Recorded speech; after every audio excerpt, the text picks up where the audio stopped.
monkey on my back and I ain't gon' stop. Oh, what to get in, you need listen. I'm on bail, I'm sorry, me need love. I'm on the round, no, catch me if you can. Jackpot, London. Jackpot, well, this is a story all about how my life got flipped right upside down. Hey guys, and welcome back to my channel. I'm back with a story time. And I'm going to talk to you guys about how I nearly lost my leg at 11. So sit back, relax, get your tissues, because I know it was quite a traumatic experience. I feel like God made me like thicker than most people, because I've just overcome a lot of bullshit in my life, and I'm just so happy that I haven't allowed it to like manifest over who I need to be. So guys, when I was 11 years old, literally a week after I turned 11, I stepped on a safety pin. Ironic, right? That is a safety pin. Like, that's what the doctor said. And I stepped on it because in my old house, we used to have those carpets. You know them ones where it's like kind of like furry-ish, if that makes sense. I'll try to find a picture. But yeah, like those furry ones. And obviously you can't see it in the carpet, in it, and it literally went through my little toe, like so. And I screamed and I cried because it hurt. My mum was juicing lemons at the time. Don't ask me why. Her being her, just cut my lemon and just squeeze it upon my little toe. Like, I was just thinking, and obviously lemon's acidic, so I was just thinking, what are you doing? Like, I'm just bare balling. Then I went to school, and I remember I was wearing like, you know, them little fake Uggs my uncle got from me Tesco's, innit? And imagine when you walk like this. So my left leg was like that, like guys, you know, them people that have to drag their leg because they physically can't lift it. That's how I was doing it. And my teacher was there like, no, what's going on? Come with me. And my foot had swollen up like, guys, my foot had swollen up like mad. And then she called my mum to come and get me. My mum took me home because she thought I was just asking for attention. And then she took me to the GP. GP gave me some next nasty white medication. And I was at home for a bit, taking that for like 2 days, and it wasn't working. And then I remember I just felt really sick. I was like, telling my mum, I don't feel well, I feel hot. I'm like, I swelled up and I couldn't feel my leg. So my mum took me to the GP, and I think she went inside, and I can't remember if we went inside or not, or if they came out to me because I couldn't move. They're like, nope, take her to A&E now, like something must be wrong, innit? Because like, for my feet to be getting bigger and the medication should be making it like decrease or whatever, wasn't working. So if we go to A&E, gone to A&E now, and back then my brother was Margaret, and now my brother's a big boy like me, innit? Well, I'm not a boy, but my brother's big like me. And my mom's gone with my little sister to the A&E bit to try and get someone, innit? She's now left my Margaret brother to now help me up, and at this point I just started getting chubbier, innit? So you've got this Margaret boy and me leaning on a poor little picnic trying to hop into the A&E thing. And where you park in King's College, if we're coming up from like the McDonald's up towards like Denmark Hill, we park to them malls because it's hard to find parking there. So I've still kind of got to go upish towards the crossing. And I think by the time I got onto like the bit where it's going beep, beep, beep, beep, your crossing, I just fell down or something. And then luckily, like, my mum had come out with a doctor and they had lifted me up and put me in a wheelchair. So they put me in the A&E department, like the King's bit, and it wasn't taking a piss. Like, I don't know why they take so long. Like, I feel like I don't even do it based on the severity, but if someone doesn't look seriously sick, like, I just don't know how they do it, but I don't like the way they do it. And I was waiting for time, like I was waiting for way more longer than I should have done. And I started crying because I couldn't find it anymore. And then they took me to the little room, and I think they did my blood pressure and all these things, and then they took blood or put a line in me, and I was so scared, I was crying. And then obviously they went back out, then they did an x-ray because they thought maybe something was stuck in my foot. And then, sorry guys, I'm looking at my scar that I have now. But yeah, like, they didn't know, but I remember they admitted me, and it was like 1 or 2 in the morning because I'm getting pushed into a ward. And it's like, you know the wards where you see like a child getting pushed through and it's dark and I see one nurse sitting there. So I'm thinking, raw, like, what's going on? Like, don't ask for no sleepover. Next thing you know, they plugged me in there, you know. My mum's like, we'll be back tomorrow. I'm looking like, huh? I'm thinking, wait, what? You're actually gonna leave me in this place? Like, what? Like, I was so scared. And obviously, mum had work, and my siblings had school, so they left, yeah. And guys, I was so scared, and I have really good memory. Like, my mum's even shocked. Like, I can remember things from when I was 1 or 2. I remember I was wearing, yeah, a grey and blue t-shirt with like blue jogging bottoms from Primark, innit? And I was in the bed, and I was just weird because I got put in like, you know, them really nice big rooms. Like, I had the whole room to myself, my own shower.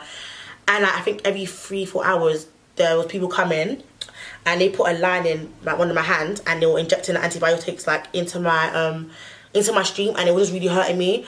And I just used to fight them a lot. Like, they had to hold me down or get like free spray, because the lines never stayed in me. They'd always come out, and I just didn't understand why every time you had to come and do it, you lot would mess up the line, and then it'd come out, and I had to, like, I just didn't like it. Like, I just got juke up too many times, innit?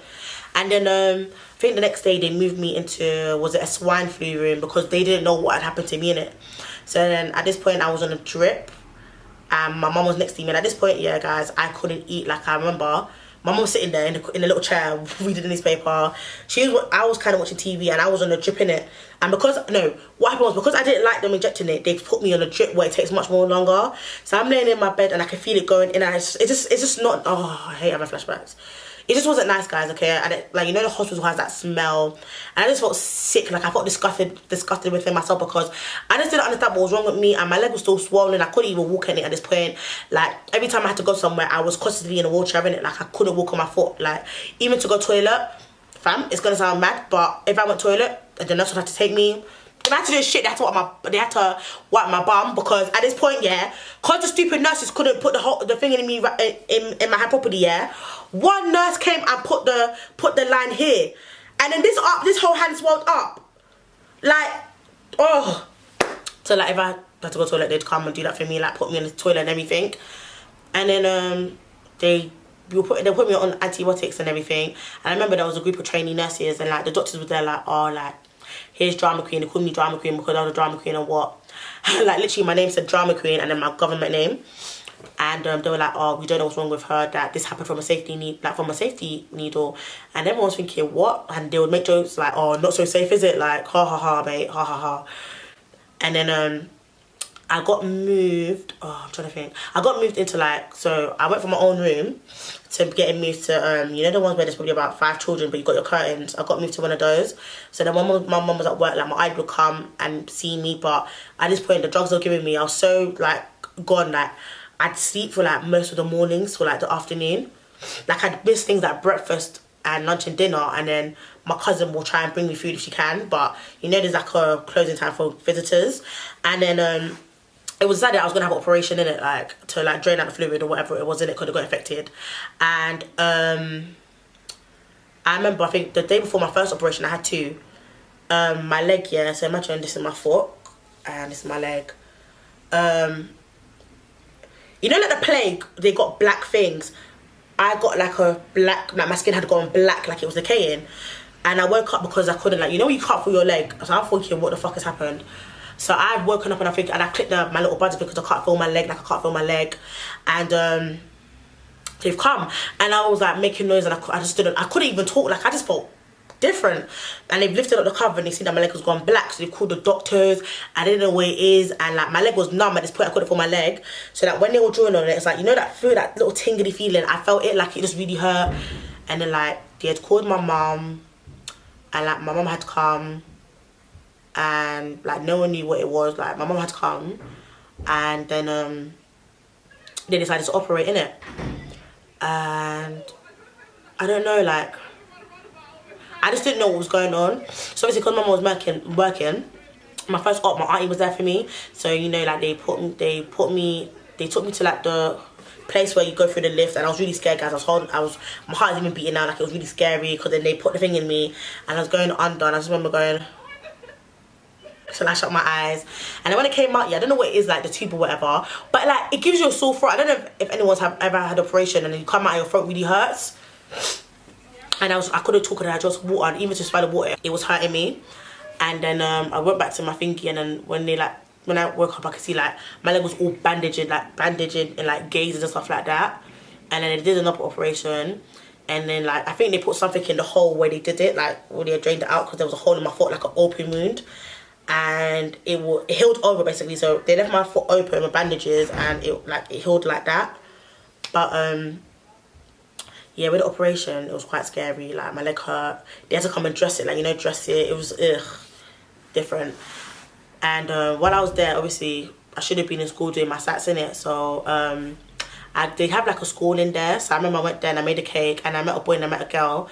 I remember I met a girl who had, like, cancer, because I remember they shaved off her head. And they put her needles in her head. And then it hit December, yeah, because I was in there for, like, about a month. And I was in a Tony and Guy's ward in King's. So I think there's a ward called, it's either the Princess or Prince Edward, or I can't remember. But I remember, like, I don't know if it said Rainbow, but I went to that ward and JLS came to see some of us that were really sick or whatever. So I'm going to find my picture because your girl made it into the South London press. And there's a picture of me smiling with Ortiz and JB and whatever the other names are. So I'm going to find that picture, put it right here. And I met JLS, and at the time, JLS were big anyways, and I did like them, like, my heart gon' beat again, it's killing me. Like, I used to like JLS, innit? So I was very happy to meet them. And then, obviously I was in the hospital, you know, like, couldn't really go from now. I remember mum, like, your mum came and prayed for me, all these things. My mum would come with my siblings every day. I think my cousin came at sometimes, like, and yeah, they just spent like an hour or two with me before they went back home. And then for me to be discharged, yeah, they wanted me to walk on my foot. I don't know who they thought was walking on this foot of mine, but it wasn't me. And before you can leave the hospital, they have to train you to learn how to use crutches. So they had to teach me how to like pull in the H shape and then take it off and stand up. And I remember I was really struggling and they didn't want to let me go because I didn't know what to do, but eventually they let me go. And I remember I went back home and then I felt like I was so eager to get back into school and see my friends. My mum was like, you sure you don't want to stay at home? I was like, no, I want to go to school. So yeah, in my school, when you're in year 6, they kind of like encourage parents to let their children go home by themselves to get ready for secondary school. Obviously I couldn't do that, so I was literally like the only year 6 stuck in our school club because my mum would come and get me, my brother and sister, because how was I going to get home with a broke leg? And nurses would come to my school to change my dressing. So, like I said, guys, it was a hole. I remember one time, like, something got stuck in there, and I remember I was crying because there's what saline water in there to get it out, and he pulled it out, and I just cried, but it's everyone done with now, so it healed over. So now on my leg, guys, I've got a scar. My leg does swell up sometimes still, like, even in the summer, I'm going to find a picture, my foot went fat. Like, I won't lie and say this leg don't give me problems, like, it kind of does, but I should be grateful that my leg never got amputated, do you know what I mean? Like, other people are not as lucky. So yeah, that finally healed up. We now had the issue of deeper from November, guys. I hadn't walked for like a good 4 or 5 months or whatever in it, and my feet were still swollen even though it was like healing up. And like I remember, like I had to go physiotherapy, and it was just really stressful because I think my mum and my dad thought like I wasn't like trying hard enough to walk, but I just genuinely didn't know how to walk. Like, you know how you just pick up your feet and walk? I couldn't do that. Like, I literally, like, you know, with your leg, I used to like hop and drag my leg with me. Like, I used to actually drag my leg. Like, I couldn't walk. And in school, I was taking out my lessons so that I'd hold onto the walls and try and walk, and I couldn't pick up my feet. Like, I literally moved my right leg and and drag my leg with me. I couldn't walk, but eventually I got there. Like, I remember one day I was in the Breakfast Club and I stood up and I just did it, like, and everyone was clapping for me. Like, I just learned how to walk again, and it took me about 6 months, 3 weeks and 3 days to learn how to walk again. And I just learned how to do it just in time before I went to France, because obviously end of year 6 you get to go to France, innit? And like, yeah, it was a hard thing for me because, gosh, it was just hard because, you know, to shower, oh my god, let me tell you what my mum did, guys. You know, like a normal, like, you know, like a towel, but not the face one and not the body one, like the one's like this big-ish. My mum will put that in a bath, and then we had a store from IKEA back then. She put that on top of it, yeah.